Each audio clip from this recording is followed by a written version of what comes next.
everyone. Thank you for being here today. My name is Audrey. I am 19 years old, was born and raised in Manila, Philippines, and I'm an incoming freshman at Stanford University, where I intend to major in science, technology, and society. I say intend because we don't have to declare our majors until our second year, so my options are still pretty open at the moment.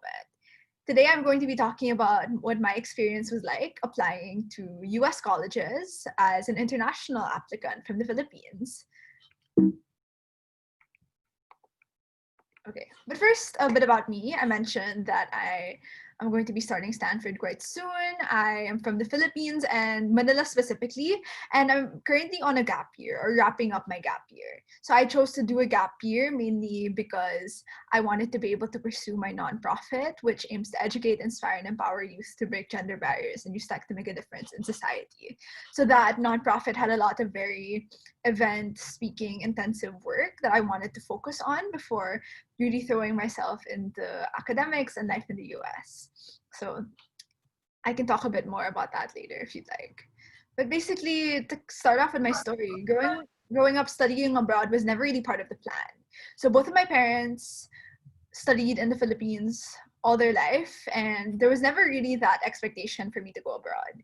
I went to a local school from preschool up until grade 10, wherein most of my peers just wanted to stay in the country. And I never thought that I would venture outside of the Philippines, much less outside of the entire continent of Asia, until one day my school's directress started encouraging more of us youngsters, us freshmen specifically, to think about going abroad, because some of the upperclassmen at that time were already kind of considering going abroad, but very few had actually gotten to do so. So this directress told me, "Oh, Audrey, like you seem like you would be a good fit for college in the US."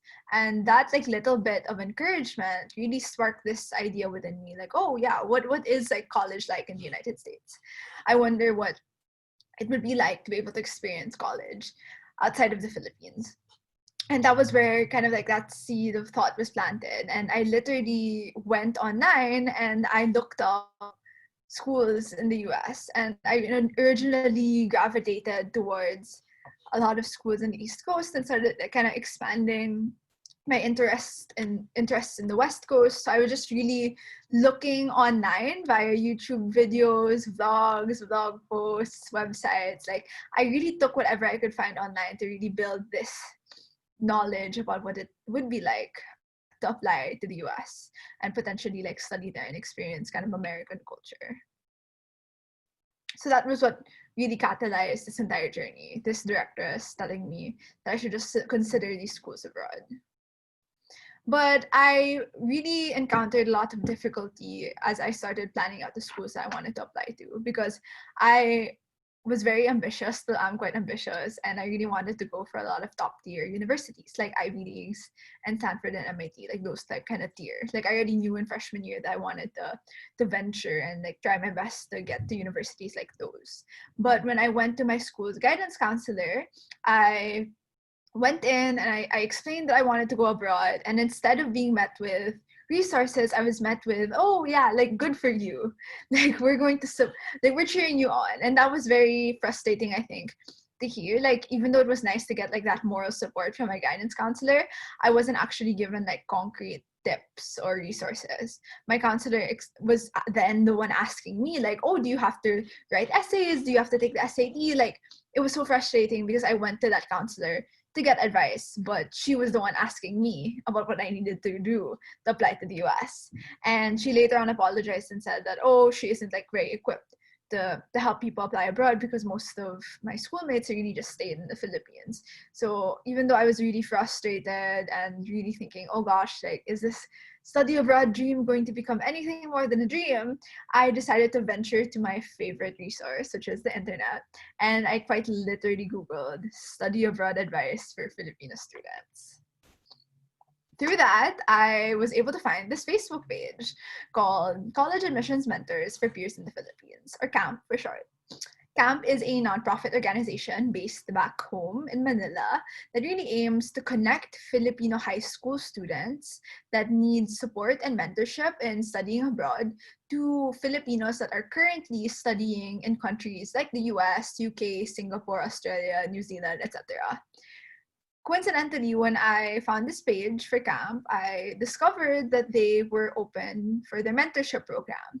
And in this mentorship program, which was completely free, by the way, I had to fill out this Google form that took me about 30 to 40 minutes because it asked me all these questions about what schools I thought of applying to, what college courses I wanted to take, what were my interests inside and outside of the classroom, and then other questions like really random stuff like what do I like to read in my free time, like that sort of thing. So I filled out this really long survey, and at the end of it, before I clicked submit, I was told that, oh, by the way, high school juniors and seniors are given priority for this mentorship program. So if you are a freshman or sophomore and you're applying to this program and you don't get an assignment, we're really sorry. And at the time I was applying as a freshman and I thought, oh no. So I spent 30 to 40 minutes filling out this form, but I'm like a low priority applicant. Like it's not gonna hurt to just click submit because I just filled out the entire form already. And I'm so glad that I did click submit and I didn't, exit the tab, because that opportunity really changed my life. A couple of months later, was paired with the co-founder of Camp Philippines, her name's Michi Feriol, and she went to high school in the Philippines and then went to Harvard to major in sociology. So Michi was my first mentor, and up until today is my mentor. And she's helped me so much, from going through school lists to honing in on my interests to even just conversations about education, policy, just things outside of the college application process, like altogether. We would just have such interesting and wonderful conversations. And she's somebody that I consider to be my big sister at this point. Fast forward to a year later, ending grade 10 or sophomore year in like American terms, I guess. But basically, I was really frustrated because I felt like my school wasn't adequately preparing me for the rigors of applying to the US, in the sense that in the Philippines, the school that I went to had a very, very different kind of curriculum, and that it wasn't aligned with what was being studied, like in the SATs, for instance, and or it was on the subject tests. And I really just felt, when I compared like my school's curriculum to like IB, AP, A-level curriculum, other international kind of standards of curriculums, I felt like I was falling like really, really behind. And Michi suggested to me that I move to an IB school, because not only would it help enhance my application, but it would also really help me prepare for college, regardless of like whichever college I would end up going to. So I'm really grateful for the resources that my parents were able to help provide, or in terms of support, and also in terms of helping me transfer to an IB school. So I ended up transferring to an international school for my last 2 years in order to pursue the International Baccalaureate, or IB for short. And this is already the point wherein I've transferred schools, and I mean, I can talk more about this if you have any questions, like specific to the IB program, but it was really tough. Not gonna lie, it was a lot of nights when I would just cry because of how exhausted I was transitioning schools, how behind I was compared to my peers because of the different gaps in my previous school's education system. I was behind in math, I was behind in English, and that wasn't a feeling that I was used to as somebody that was really proud of like being a high achiever in my old school. So I had so much catch-up work to do. Fast forward to senior year, and it was already the time in which I had to start filling out college applications. So exciting times. And I really learned throughout this process that you don't really have to have it figured all out. I say this because when I embarked on the college app process, I ended up applying to 9 schools in total, 4 in the US, 5 in the UK. And this list was only something that I had finalized towards the end of my junior year and start of my senior year. I started quite early, like planning already, like schools. In my freshman year, I was already convinced that I had like a list of colleges I wanted to apply to, but that very much changed over time in response to being exposed to different schools, not just like in the US, but in the UK as well, and really seeing, I guess, the different cultures of each school via like online resources, like blog articles and vlogs available on YouTube. My next step in terms of filling out your applications would be to choose activities that you're genuinely passionate about. This was something that I made sure to do throughout my high school career. I did, for the most part, Model UN when I mean, besides the nonprofit that I ran, I did Model UN in high school. I was the Deputy Secretary General and then progressed into Secretary General of my school's Model UN club. I did a lot of conferences, traveled for that, competed for that. I did tennis varsity in my junior year of high school. I did student council for 2 years and just had really a lot going on, but not because I felt like I had to do all these things, but I chose to do all of these things because I'm passionate about it. And whether or not it would go on the college app itself, I felt like I wanted to do these activities just to not just to like get some headspace outside of academics, but because to me, extracurriculars are really like part of my identity and part of what makes me who I am. Really, seriously, don't do things just to seem impressive.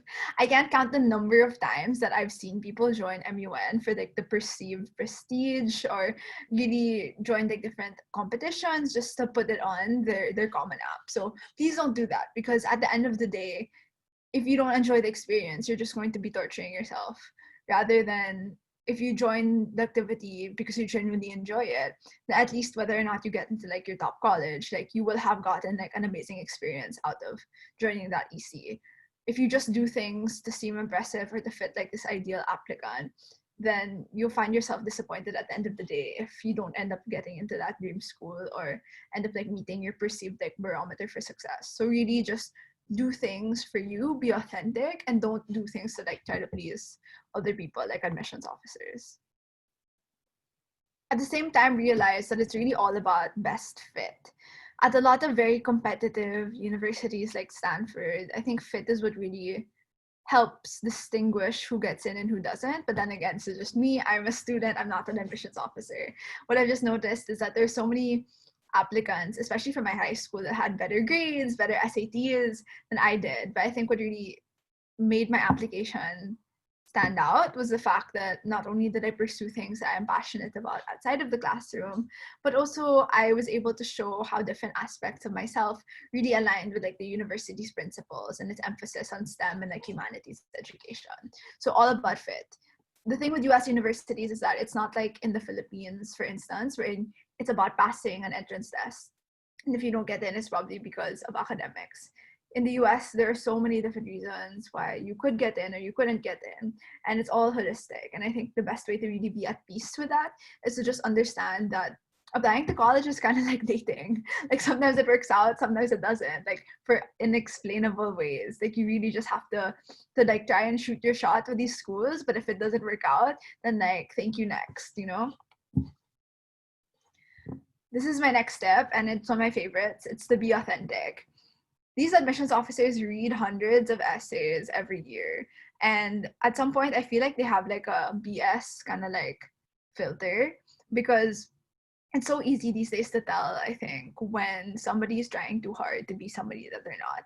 When we're writing our essays and we're trying to craft this image of ourselves to present to these admissions officers, it's important to remember that these admissions officers want to read your essays because they want to get to know you, past your SATs, past your GPA, past these stats that your school gives them.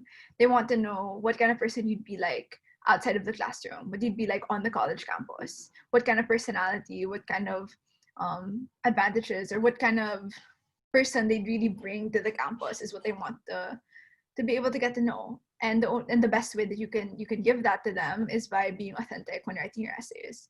If you try too hard to be an ideal candidate, then you really won't be showing your true self.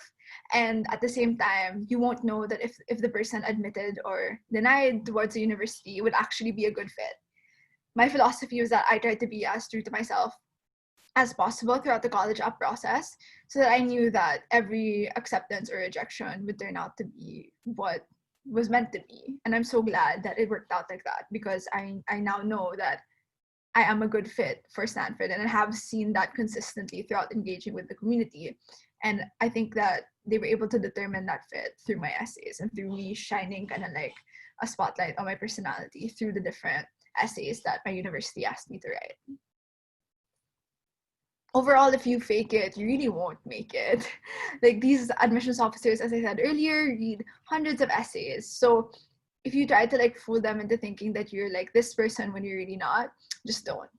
Write from the heart, as cheesy as it sounds, and don't try too hard to be somebody that's much older or more like mature. Like just write from the perspective of you. Get it down on paper, edit from there. Next thing I'm going to tackle is why Stanford? Why did I choose this university? It's very hard to say no to a school like Stanford, but jokes aside, I think that ever since I was younger, I've always had this love of STEM and this love of humanities. And growing up in the Philippines, I was made to always feel like I had to decide between the two. I felt like I was living in a dichotomy in that I could only go towards the STEM path or only go towards the humanities path. But when I discovered universities in the US, I was suddenly introduced to this amazing idea of interdisciplinary study. And that's something that Stanford does very well. Science, Technology, and Society is my intended course, and it's a course that is able to combine classes in STEM and the humanities to study things like gender biases and data, to study things like women's role in the public health scene, to study the ethics of computer science. All of these classes fascinate me because they don't just deal with theories, but they deal with application, and they deal with application in the context of what's happening in our world today. So those are just some of the reasons why I really want and why I chose Stanford. And also it helps that the campus looks like that, and it's just a really beautiful place to be. And more than that, I think it's also the fact that I really value diversity so deeply, and I really wanted to be able to go to a university where I could study alongside people from around the world. And I think that Stanford really provides that. As I mentioned earlier, I am wrapping up my gap year. So I did a workshop on that yesterday. I see some familiar faces here today. So I think it would be quite repetitive to like go over the entire shtick of what my gap year was. But just really briefly, I was able to travel and deliver talks and do work for my nonprofit. So if anyone's really curious about planning an advocacy oriented gap year, please let me know in the comment box down below. So shameless plug, I also have a YouTube channel that I started during my gap year in which I summarize my tips. I talk about extracurriculars that got me into Stanford. So I literally like read off my common app activity section. I have little like tidbits like how anybody can network and how like I embrace failure, like little video essays like that. And I also like read out my common app in my YouTube channel. So if you have like questions about reading my essays, like you can just access that over there. And yeah, that's kind of my college app journey in a nutshell. If you have more questions or any questions at all, please let me know. There's a question. Oh, I see.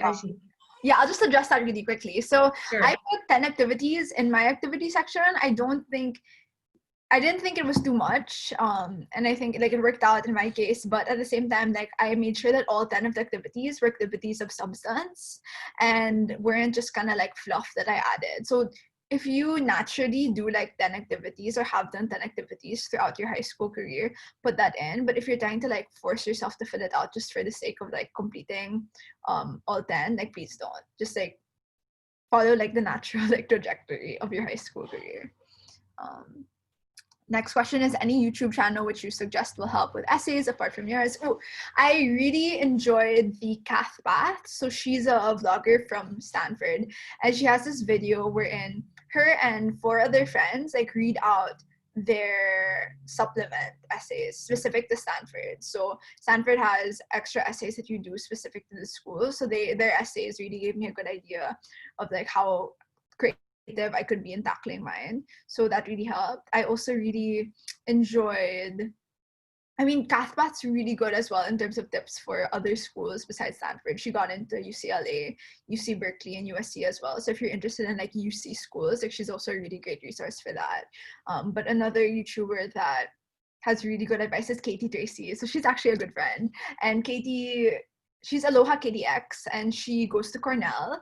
She is incredible, so much love for her, and she has a lot of very informative videos on applying to colleges as an international student, also from the Philippines. So she's really great. She has an entire like series, I think it's like a 5-video series about applying to schools as an international student. But she also reads out like her essays and like activity section stuff. Yeah, no problem. I'll type it. So her name's Katie Tracy. Yeah.